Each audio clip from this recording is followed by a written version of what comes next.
I never thought that a sunny Monday morning would end with the wind knocked out of me before I even opened the truck door. I had just come back from the co-op, a dozen eggs and some squash in the passenger seat, when I saw them. Dozens of white chairs in neat rows, like obedient soldiers lined up under the early June sun. A floral arch stood lopsided in the middle of my lower pasture, flanked by those cartoon-colored paper lanterns folks use for backyard weddings. And in front of the barn, my barn, a white catering van idled, spewing diesel clouds into the honeysuckle air, like it owned the place. Then came the voice. "Surprise! Our wedding's gonna be epic, Ma!" My son Troy waved from the barn doors like he'd just scored the winning touchdown. I didn't wave back.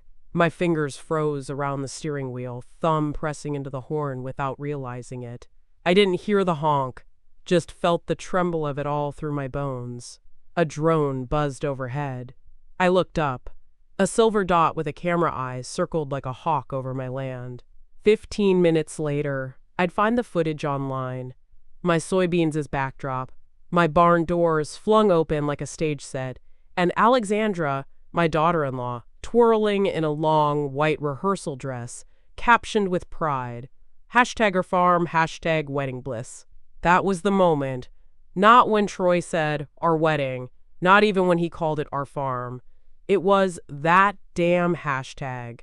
Like the place I had sweated over for 40 years was nothing more than a backdrop, a theme.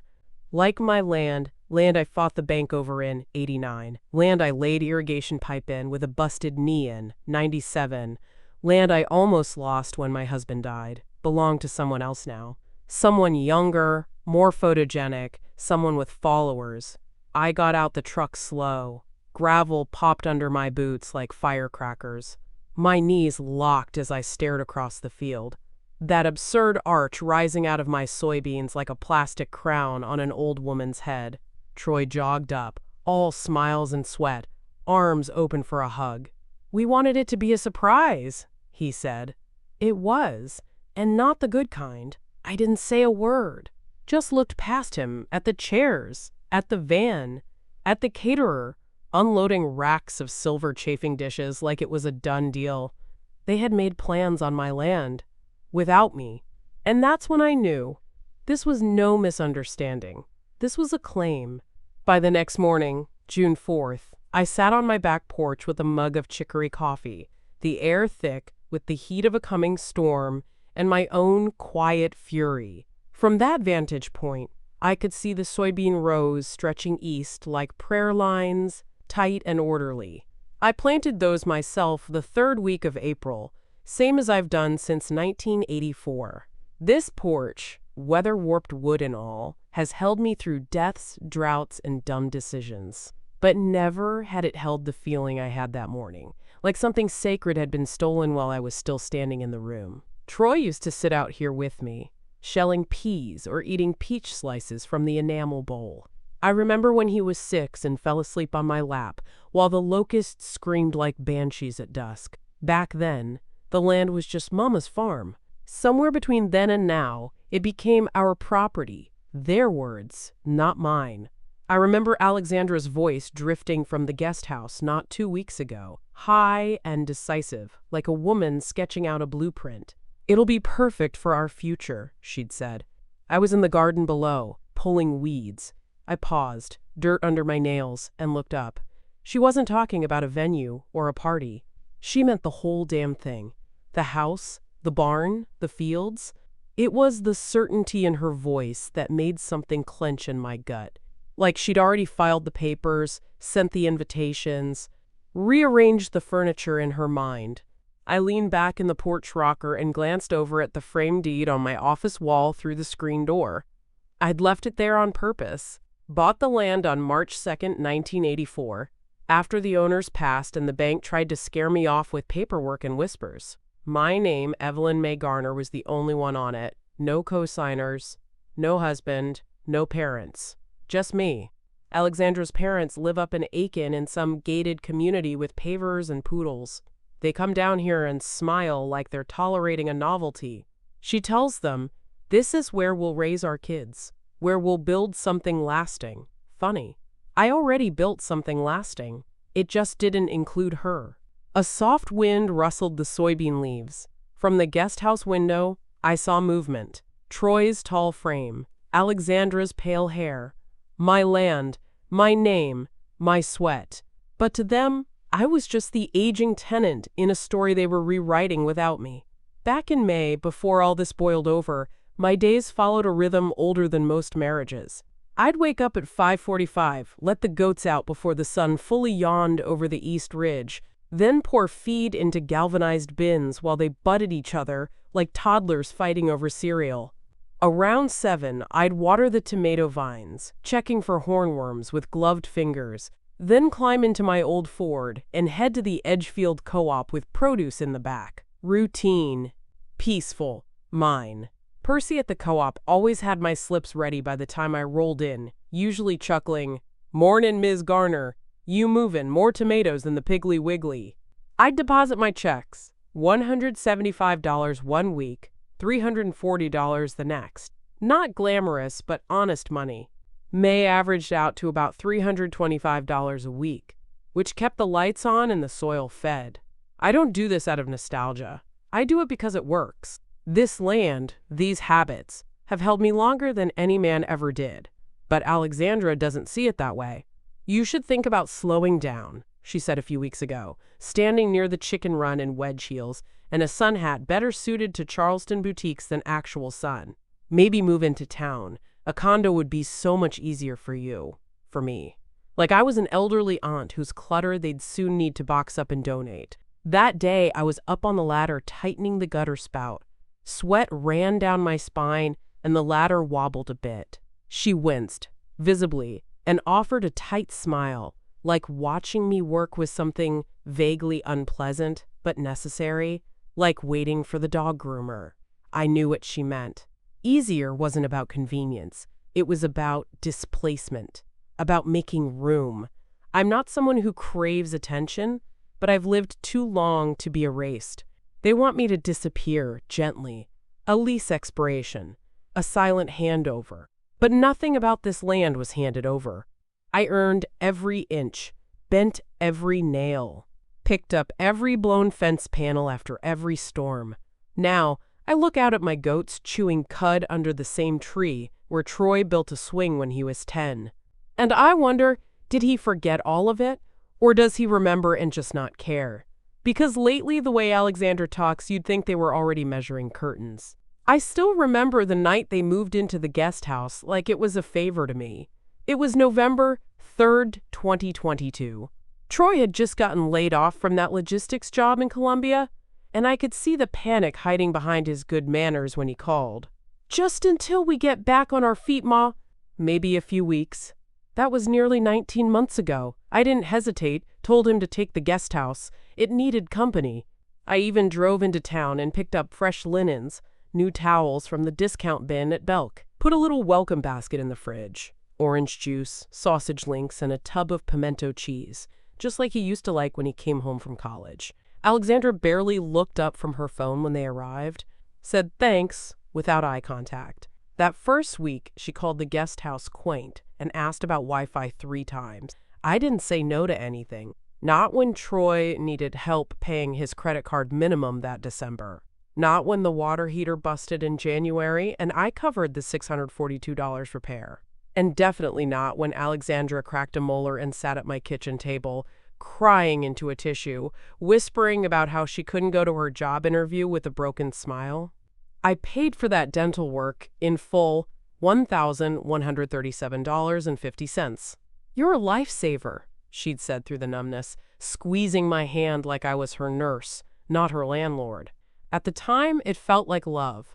Now it feels like a setup. Every month, like clockwork, I made little transfers from my account to Troy's Wells Fargo, just until things stabilize. 14 months of deposits, ranging from $300 to $1,200. I kept all the records because I'm old-fashioned that way. It added up to $9,400, even before I tallied the groceries, repairs, the gas I let them pump from the farm tank. At the table last Thanksgiving, while I carved the turkey I paid for, Troy toasted, "Family and new beginnings. New beginnings." I didn't know then that I was funding my own obsolescence. The guest house porch light glowed in the distance that night like a lighthouse turned the wrong direction, guiding them away from me, toward something I wasn't invited to. That was the last time Troy said thank you with any real weight. Now when he says it, it's like tossing pennies in a fountain. Hopeful, careless, a little bit empty. On the evening of June 5th, I sat at the little desk in the corner of my living room, the one wedged between the window and the bookshelf with the leaning leg, and opened my laptop. I clicked through folders until I found it, a spreadsheet labeled "Everything I Paid." I hadn't opened it since April. But now, the numbers were waiting like an old bruise you can't help but press. Line by line, I added things up. Not just the obvious stuff. $9,400 in bank transfers, $1,137.50 for Alexandra's dental, the $642 for the water heater, but the quiet expenses they never noticed. The groceries I stocked in their fridge, the guest house power bill, which I paid directly every month, the $350 smart thermostat Troy ordered and installed like he was doing me a favor. They didn't even ask, it just appeared. Then there were the soft costs, the kind that don't come with receipts. The nights I stayed up calling mechanics when Alexandra's car wouldn't start. The Saturdays I canceled market days to babysit their mutt. The jars of my homemade fig jam they gifted to Alexandra's coworkers with their names scribbled on the lid. By the time I was done, the total sat at $21,765.42. I stared at it, blinking. Not angry, not even surprised, just bitter. For Christmas, they gave me a 3-wick candle that smelled like lemon-scented cleaning spray, wrapped in tissue paper from the dollar store. "No one deserves more peace than you," the card read. Peace, not love, not thanks, not even a damn gift card to the co-op, just peace. I scrolled to the top of the spreadsheet and bolded the title. Then I saved a copy onto a USB drive and labeled it with my black Sharpie, Ledger Truth. I looked around the room then. My room. My house. Full of furniture I built, curtains I hemmed by hand, and yet somehow, over time, it had started to feel like a waiting room. Like I was sitting here quietly for them to collect their inheritance while I kept the light bill paid. There was a time when helping them made me feel like I was holding the family together. Now it felt like I'd just bought my way into my own erasure. Outside, the porch light flickered. The June bugs clung to the screen door, thick and buzzing. I took a sip of water, shut the laptop, and sat in the dark a long while. Peace. I'd give them peace, just not the kind they expected. April 18th started like any other Thursday. The sun was sharp and bright, pulling hard on spring. I'd just finished feeding the goats and was easing into a second cup of coffee when I stepped out onto the porch swing, thinking I'd get 5 quiet minutes before starting in on the tomatoes. That's when I heard Alexandra's voice. The window to the guest house was cracked, and she was on the phone, laughing. Her tone had that crisp, curated quality she used when talking to friends who wore matching leggings and had joint Instagram accounts. "It's all basically ours anyway," she said. The sentence landed like a nail in my chest. Sharp, dismissive, final. I froze, coffee halfway to my lips. The swing creaked beneath me. Metal on metal, but I didn't move. I waited, hoping maybe I'd misunderstood. Maybe she meant the blender they left on my kitchen counter, the laundry basket, the damn dog. But then she said it again, clearer this time. "Once the wedding's done, we'll make it official. This'll be our home. It already feels like it." I didn't breathe. Not for a solid 10 seconds. Just sat there, coffee going cold, watching a squirrel freeze on the oak limb like even it couldn't believe what it was hearing. Later that afternoon, I confronted her, quietly, directly. "What did you mean by, 'it's all basically yours'?"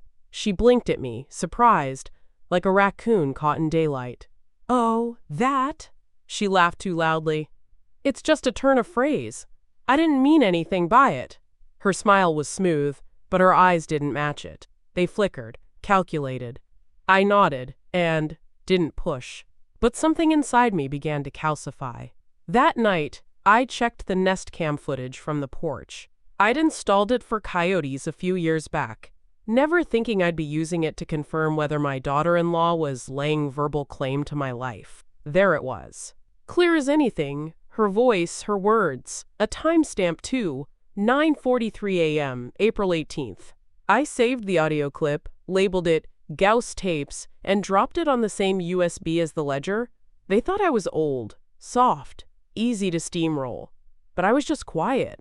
And quiet isn't the same as blind. On May 3rd, I knocked on the guest house door with a basket of strawberries, fresh, still warm from the sun, just trying to keep the peace. Alexandra wasn't home, Troy answered, rubbing sleep from his eyes even though it was past 10. I stepped inside and was hit with the smell of lavender candles and whatever chemical they used in those plug-in wall diffusers. The living room had changed. My mama's cedar chest shoved into a corner, their ottoman replacing the pine coffee table I made in '93. On the kitchen counter sat a thick ivory envelope with gold leaf script. Curiosity isn't a crime. I picked it up, turned it over, and read the words that turned my stomach. Save the date. Troy and Alexandra. June 5th, 2024. Oak Hollow Farm, my farm. Not at a private venue. Not a family property.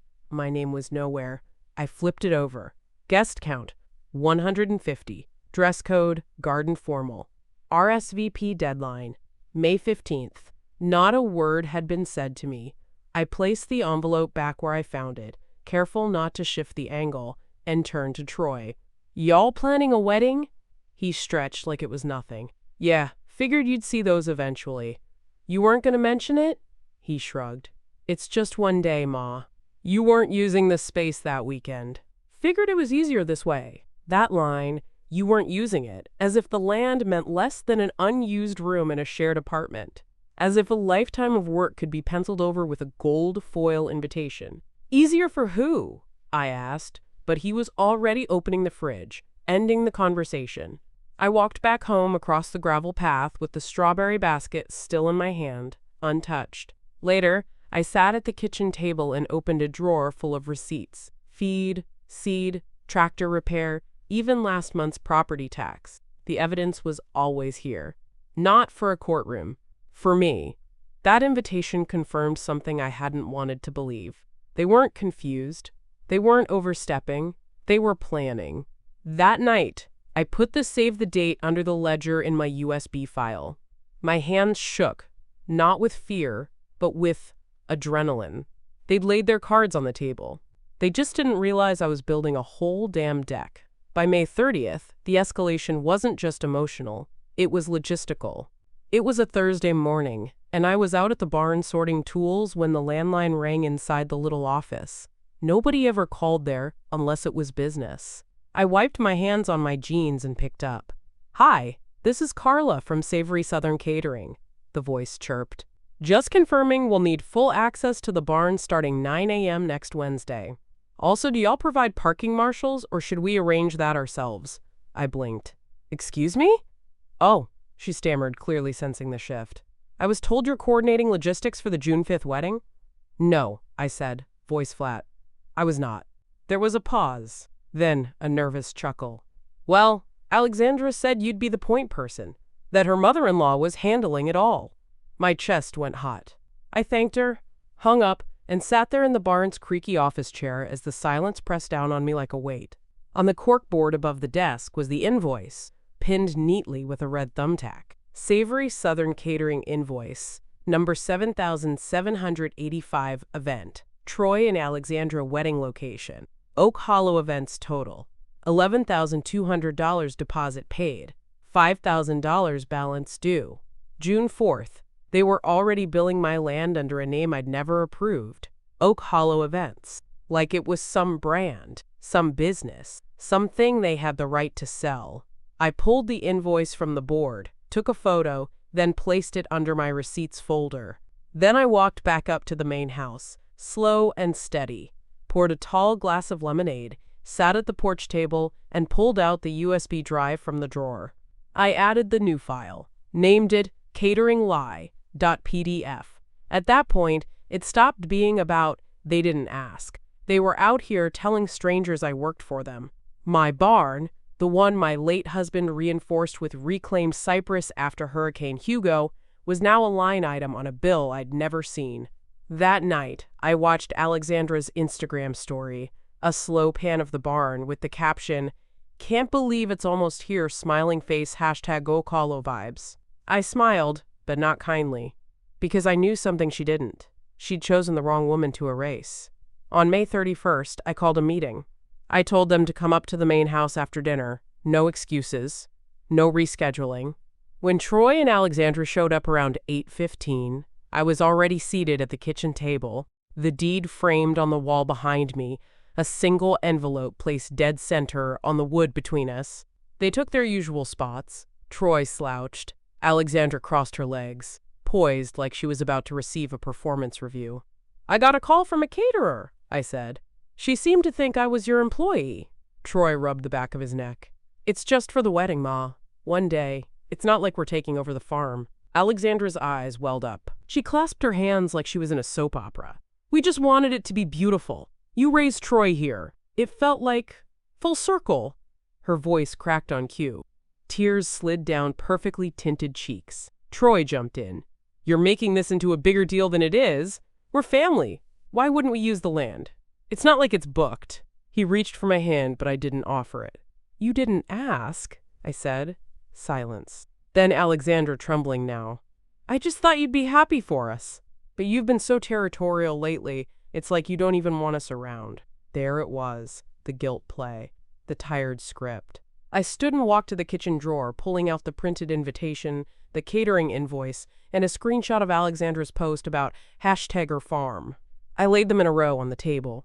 "No one's kicking you out," Troy said quickly. "We just didn't want to burden you with the planning. We figured it'd be easier." "Easier," I repeated, "to ignore me. On my land." Alexandra's bottom lip quivered. "We're just trying to build a future, Evelyn." "Then start with honesty," I said. She flinched. "They didn't apologize?" "Not really." They sniffled.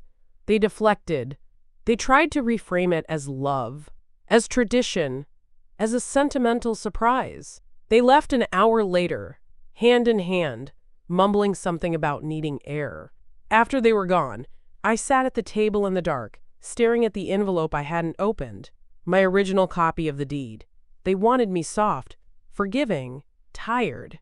But something had shifted, and I wasn't tired. I was done. That night, after they left, I didn't wash the dishes, didn't sweep the porch. I poured 2 fingers of bourbon, straight, no ice, and sat on the edge of my bed with the USB in one hand and my phone in the other. The bedroom clock read 10:02 p.m., June 1st. I opened Facebook, something I rarely did, and there it was, freshly posted just 3 hours earlier. A photo of Troy and Alexandra kissing in front of my barn, backlit with twinkle lights strung without my permission. Caption: "Can't wait to say, I do, at our big day at our farm, red heart rice plant, #LoveItOcolo our farm." I took a slow sip, feeling the burn in my throat, sharper than the sting behind my eyes. I scrolled the comments. "Such a dreamy venue. OMG, it's perfect. So rustic. Whose land is that? Total goals." And Alexandra had replied, breezy as a June breeze. "Just a family heirloom we're taking care of now."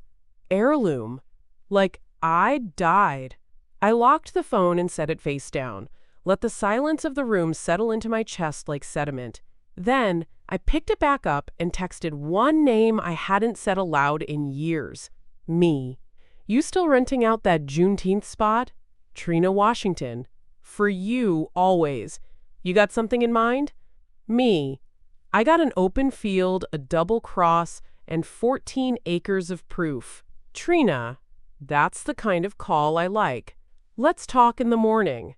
I set the phone down again and stood, barefoot on the wood floor, walking slowly to the bathroom mirror. My face looked worn, tired, but my eyes looked alive. I brushed back my hair and thought of every night I'd let the insults slide. Every moment I'd softened my voice so they wouldn't feel attacked. Every bill I'd paid in silence. Every dream I'd deferred to give them room to build theirs. No more. They'd chosen the wrong plot of land and the wrong woman to play landlord with. By midnight, I had pulled the folder labeled Rental Inquiries 2021 to 2023 from the file cabinet, flipped through until I found Trina's original contract template, and slid it into a new folder labeled June 5th, Retaliation Proper. The bourbon bottle sat on the nightstand like an old friend. My phone buzzed again. Trina, let's make it unforgettable. We would. Not for them. For me. June 2nd smelled like magnolia sap and intention. By 10 a.m., I was downtown, parking my truck outside Trina Washington's storefront office on Main. A hand-lettered sign in the window read, Washington Events, we handle the holy and the hellish. She greeted me like I was a long-lost cousin, pulling me into a hug that smelled of patchouli and professionalism. We didn't waste time with small talk. I slid the folder across her desk. Deed copy, recent photos, a sketch of the field layout. I want to rent the land for June 5th. Full use. Public market event. Juneteenth themed. She whistled. That's bold, Evelyn. You sure? I nodded. I want receipts. I want noise. I want witnesses. Trina grinned. Then we'll give them the gospel and the grill smoke. By 11:45, we had a signed contract. #FH 2278, locking in her company's rights to host the event on my land for one day, with a $2,000 deposit. She handed me the check herself, crisp and dated. I endorsed it right there. We were official. Trina's crew would arrive by dawn on June 5th to set up. Vendors, food trucks, a gospel quartet, and a bounce house for the kids. I told her to spare no detail. If Alexandra wanted spectacle, I'd raise her 10 and add the ancestors. On the drive home, I played Aretha all the way up, Route 25, volume full. For once, I didn't drive with one eye on the rear view. When I got back to Oak Hollow, I found an email forwarded from my farm account. Subject line, time question, wedding setup. It was from Alexandra. She'd written, Hi vendors. Quick update. There might be a small community event that day on the property. Shouldn't interfere too much, but can we move our setup earlier? Just in case? Just in case. She didn't know I was the case. Didn't know her sweet little lie had a pulse and a contract. I printed the email, 3-hole punched it, and filed it behind the invoice and the invitation. Later that night, I texted Trina a photo of my porch at dusk, captioned, The calm before the correction. She replied with a fist emoji and a fire. I fell asleep to the sound of crickets and strategy. They'd planned their wedding like I was gone. Now it was my land, my ledger, and their reckoning. And I was just getting started. By the evening of June 3rd, I was in my office nook, the desk lamp throwing warm gold across piles of paper and a stubborn sense of calm. The storm had shifted. No more fretting. I was in my lane now. Records, names, dates, receipts. That's how you survive a takeover. Documentation. I started with the obvious, my original deed, signed and notarized March 2nd, 1984. The signature still crisp, my maiden name clear, no joint owners, no liens. Then the 2020 property tax receipt, paid in full, $2,964. I scanned them both, front and back. Then came the ledger. Every dollar spent on Troy and Alexandra since 2022, neatly itemized. I cross-checked it against my bank statements, circling each transaction with red ink, date stamped and initialed. After that, screenshots of Alexandra's social posts, photos of the save the date cards, the catering invoice billed to Oak Hollow Events, her email asking vendors to shift setup due to an event, my signed rental agreement with Trina. I wasn't angry anymore, I was methodical. I created folders on my desktop, /DEED perfall LEDGER /evidence social /emails vendor /contract rental. Then I moved everything to a USB drive I labeled in red ink, farm ownership proof. I taped a copy of the deed to the inside of my desk drawer, under a sticky note that read, just in case they get bold. Around 9 p.m., I got a text from Troy. "Ma, you acting real different lately. Everything okay?" No question mark. Just that flat tone he used when he felt entitled to my stability. I didn't respond, not with words. Instead, I printed the message and added it to the binder. Chronological order, page 14. Outside, the fields were still. The goats were quiet.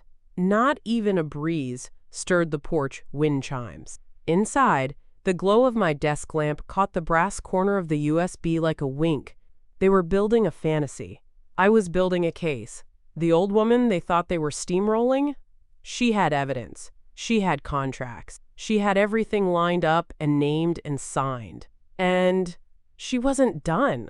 Not by a damn mile. The next morning, June 4th, I made 3 phone calls before 9 a.m. First was Lisa Givens at First Security Bank. She'd handled my accounts since 1991, back when I still wrote checks with a dotted line ledger. "Lisa, I need you to verify something for me on paper," I said. "I'm pulling together ownership documents. I want a certified copy of every account showing I'm sole owner of this property, this land, and that no transfers have been made." "Absolutely, Ms. Garner," she said without pause. "Come by this afternoon. I'll have it sealed and signed." Second call was to Reverend Carol Mays at First Baptist. We'd served on the same hospitality committee for over a decade. She knew my heart and my strength. "Carol," I said, voice tight, "I need a witness. I need a woman of the cloth to stand beside me and speak plain truth. You free tomorrow afternoon?" She didn't even ask what for. "I'll be there. Do you need backup?" One more won't hurt. That brought me to the third call. "Darnell Knox," he answered, voice gravelly like always. "My next-door neighbor since 2006, retired lineman and unofficial fence fixer. Darnell, I need you at the farm tomorrow. There's going to be some heat." He chuckled low. "I'll bring the shade." By noon, I'd sent a group email CCing Lisa, Reverend Mays, and Darnell. "Dear friends, tomorrow, June 5th, at approximately 4 p.m., I will be presenting proof of sole ownership of Oak Hollow Farm at the public event on my land. I expect an audience, including press and invited parties. Your presence and witness are requested and deeply appreciated. With gratitude, Evelyn M. Garner." Lisa replied first. "I've got your deed printouts and statements ready, and I'll confirm them publicly." Reverend Mays followed with a simple, "You carry the name of every woman who's ever been counted out. I'll be in the front row." Darnell? He didn't email, just knocked on my back door around dinner time with a folding chair and a 6-pack of cheerwine. "You say the word," he said, placing the chair by the barn. "I'll sit where they can see me." That night I laid out my Sunday dress, ironed it, pressed the collar, set my good church shoes beside the door. Let them think I was losing it. Let them say I was being dramatic. I had allies. I had documents. And tomorrow, I'd have a stage. Morning of June 5th. Hot already by 7 a.m., the kind of heat that bakes decisions into the dirt. Before the sun cleared the treetops, I drove down to the entrance of Oak Hollow and pulled the yellow caution tape from the glove box, the one I used after storms to block off the back pasture. This time, I wrapped it across the main gate twice. Then I drove 2 metal stakes into the red clay and hammered a laminated sign to the top. Private event, property rented by FH Events, June 5th. No trespassing. Inquiries. Trina Washington Events. Contract #FH 2278. I stepped back and took a photo. The gravel road, the hand-painted sign, the bold lettering. It was legal. And it was loud. By 9 a.m., Trina's crew was already rolling in. A row of vendor tents bloomed along the southern edge of the field like wildflowers. Black-owned soaps, peach preserves, Ankara print wraps, smoked turkey legs. Gospel music warmed the air like incense. I saw the bounce house inflate with a whoosh and start bouncing with the sound of early joy. Trina's assistant, Malcolm, jogged up with the setup clipboard. "Everything's locked in, Miss Evelyn. Security knows what's what." He nodded toward the sign at the gate. "That's gonna sting." "Good," I said, sipping my coffee. "Let it." An hour later, I checked my phone. Alexandra's Instagram story was already up. The caption read, "I can't believe this is happening, loudly crying. We're being sabotaged." There was a shaky video of the gate sign and tape. She panned over it like it was vandalism, like I'd defaced her dream. The comments were split. Some sympathy, some confusion. None of them knew the truth. At 11:15 a.m., I received a text from her. "How could you do this to us?" I didn't respond. I screenshotted it and saved it to the folder. Event day, emotional manipulation. By noon, the field was full. Trina had brought in a local journalist to cover Black resilience through commerce and tradition. I didn't ask her to, but she knew. She understood the stakes. I changed clothes at 2 p.m. White linen shirt, crisp slacks, and my mother's brooch pinned over my heart. They thought I'd crumble quietly. But by the time they reached the gate, I'd already posted the rules, lined the fields, filled the barn, and called the congregation. Their wedding day? No. It was the day I made the farm speak. At 3 p.m. sharp, they showed up. Not quietly. 3 black SUVs in a row, tires crunching gravel like teeth grinding. The doors opened in unison, like some strange performance, and out poured Troy, Alexandra, her parents, a half-dozen overdressed bridesmaids, and 2 photographers trailing like ducks. Alexandra wore a second gown, different from the rehearsal dress, tighter, more sparkle. Her face was flushed, not from joy, but fury. "This is our day," she shrieked as soon as she stepped onto the field, high heels sinking into the red clay. "You're ruining everything!" Troy followed, jaw tight. "Ma! What the hell is this?" Behind them, guests began to arrive in waves. Confused couples in pastel linen, parents clutching wrapped gifts, a toddler in a flower crown crying from the heat. They were all funneled to a blocked entrance, facing a sign they clearly hadn't expected. Trina's assistant, Malcolm, stood calm at the gate, clipboard in hand. "This property has been legally rented for today's event," he said, tone smooth but unmoved. "If you're not on the FH events list, I'm going to have to ask you to remain outside." Alexandra shoved past him. "I don't care about your clipboard," she snapped. "This is my wedding. We paid vendors. This is our farm." She turned to the crowd of onlookers now forming near the vendor tents, voice cracking with performance. "She's jealous. She couldn't handle not being the center of attention," people murmured. Some recorded. Troy stepped closer to me, eyes pleading. "Ma," he said, low and urgent, "just let us have the ceremony. 10 minutes. We'll clean up everything ourselves, please." He reached for my hand. I pulled it back. "I gave you 19 months, I said. "I gave you food, shelter, heat, and silence." His face hardened. "You're being vindictive." Behind him, Alexandra screamed, "Do you have any idea how much this cost?" I turned toward the barn, where a gospel quartet had just started warming up. "I do," I said. "Exactly $21,765.42. Then I stepped aside and nodded to Malcolm. He pulled out his phone, hit record, and captured Alexandra, yelling, "You'll regret this." I didn't flinch. "Trina," I said calmly, "have your crew gather everyone by the barn. Stage area." She gave a tight nod. Time for the truth to be told. And in that moment, with guests sweating in chiffon, vendors watching with curiosity, and Alexandra fuming in sequins, I knew I wasn't alone. I was surrounded by evidence, by people, by land that still answered to my name. By 4:15 p.m., the barn was alive with heat and humming tension. The gospel quartet had paused, their last note still hanging in the rafters like incense. Guests crowded near the makeshift stage, some sweating through satin, others chewing on turkey legs, all caught between confusion and curiosity. Trina stood at stage, left with her clipboard, tucked under one arm, and a cool expression carved into her face like granite. Beside her, Reverend Mays adjusted the mic stand and nodded to me, calm and sure as Sunday. I stepped up onto the platform, holding the USB in one hand and my mother's brooch over my heart with the other. Alexandra stood near the back, arms crossed, jaw tight. Troy tried to pull her behind the crowd, but she wouldn't budge. A bridesmaid whispered something, and Alexandra shook her head violently. She wasn't leaving. Not yet. "Thank y'all for coming," I said into the mic. My voice didn't shake. "This land, Oak Hollow Farm, has been mine since 1984. My name, Evelyn May Garner, is the only one on the deed. I've cared for it through storms, sickness, and struggle. And lately some people have mistaken my kindness for confusion." Murmurs rose. A phone clicked. Cameras tilted forward.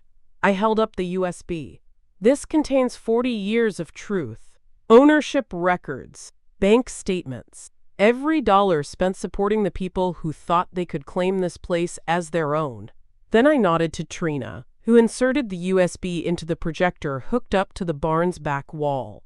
The screen flickered, then displayed the title. Oak Hollow. Truth in full. First slide. A scan of my deed. Dated, signed, notarized. 1984. My name alone.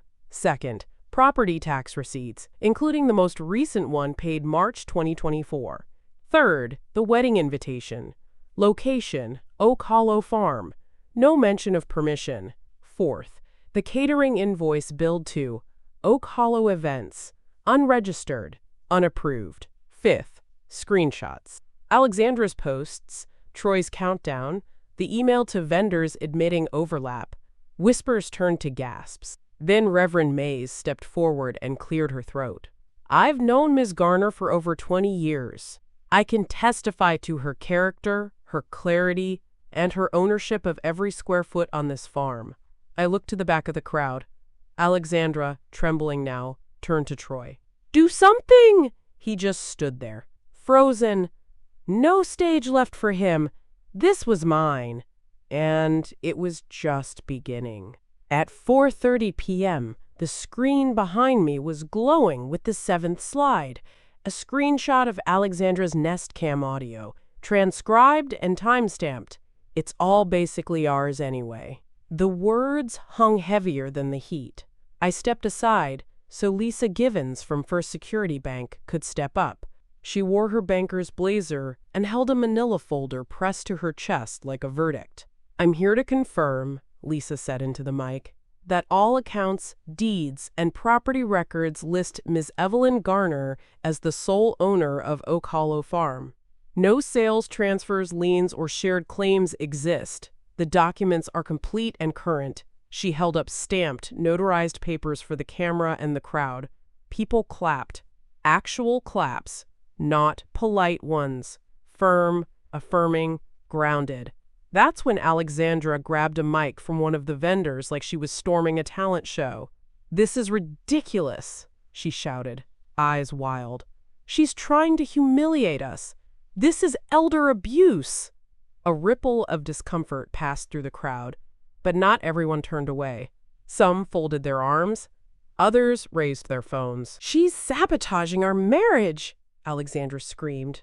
"She's protecting her land," someone in the back murmured, loud enough to carry. I walked forward, met Alexandra's eyes, and spoke without the mic. "You planned a wedding on land you didn't own. You booked vendors under a fake business. You told people I was just a formality." She blinked rapidly. "You said we could live here. I said you could stay, not steal." Then I laid down the final sheet on the table beside me, a printed, itemized ledger, total expenses covered by me, $21,765.42. Each line included a note. Dental, $1,137.50. Water heater repair, $642. Monthly transfers, 14 total. A camera clicked. Darnell, bless him, whistled low and said, "That's a whole dowry." The crowd chuckled. Even some of Alexandra's guests smiled tight and turned away from her. I looked out over them all. Then straight into the camera that Trina's media guy had been running since the beginning. This isn't about punishment. It's about truth and boundaries. Because women like me, we don't disappear. We own things. We remember things. We document things. The last slide on the screen? A photo of me in 84, standing with a shovel, belly full with Troy, the barn frame behind me. That's what I left them with. Not a threat. A legacy. unbothered, unbought, unmoved.